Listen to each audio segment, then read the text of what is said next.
So, ito na yung yung bulldozer na ginagawa ko. Nakaghalo yung tubig at langis. Ito na siya. Ngayon, nung chinik ko siya nga na water pump ang naging problema. So ngayon, naikabit ko na yung water pump. Yung panibago, ayan. Nakabit ko na yan. Ayan na siya, ayan siya. Ayan. Ito dito. Sa ilalim. Nakabit ko na kasi yung mga kinabit ko na. Tapos itong adjuster ng belt, ginawa ko na rin yan. Para isahan na lang.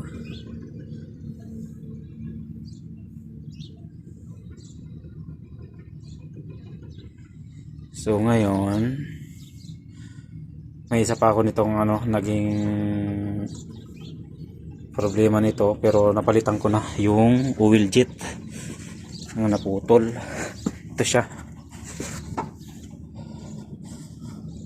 Ayan Ang putol yung oil jet niya.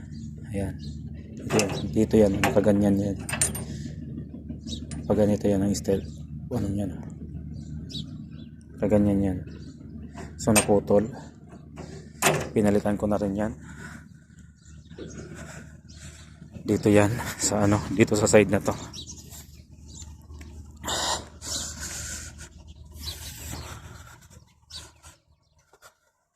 Dito yan sa side na to, yung oil jet na yan. Yung mga bilog, yung mga yan. 6 yan. Andun, sa dulo. Tapos ayan.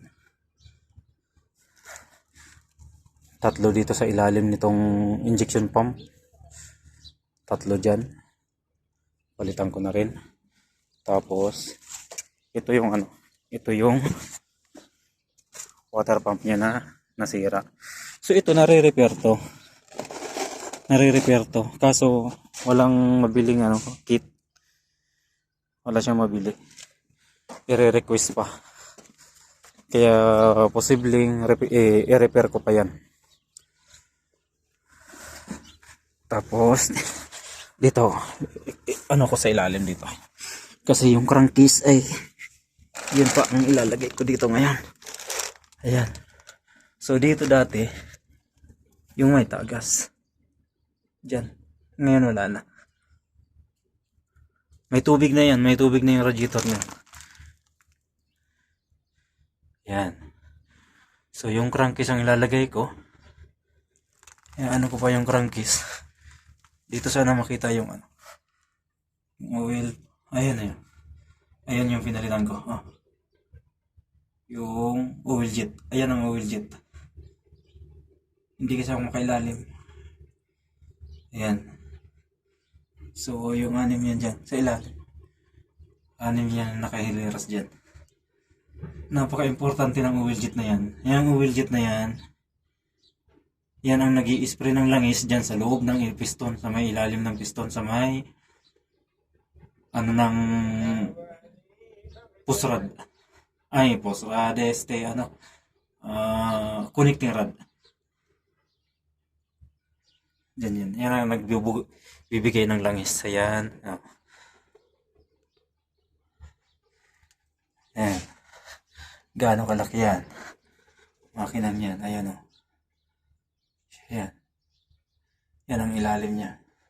Hanggang doon sa dulo.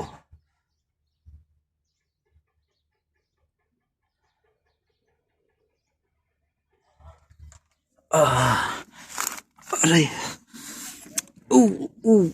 Argoy.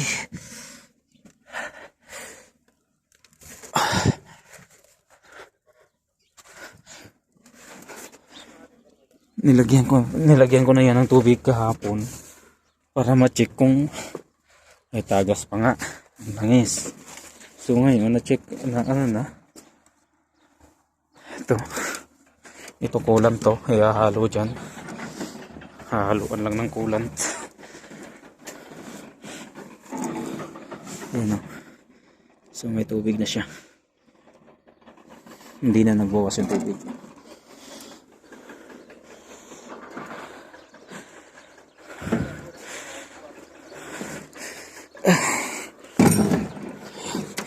Ang kalaki nitong equipment na to.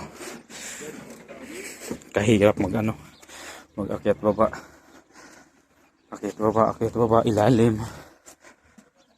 Ako lang naman mag-isa ang gumagawa.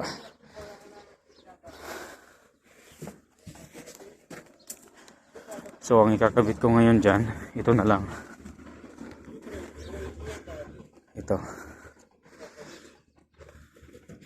Itong screen na to, importante yan. Tapos ito, tapos yan. Tapos yung cover na rin. Sige po mga lods. Salamat sa panonood sa aking munting video. Ingat kayo lagi. God bless.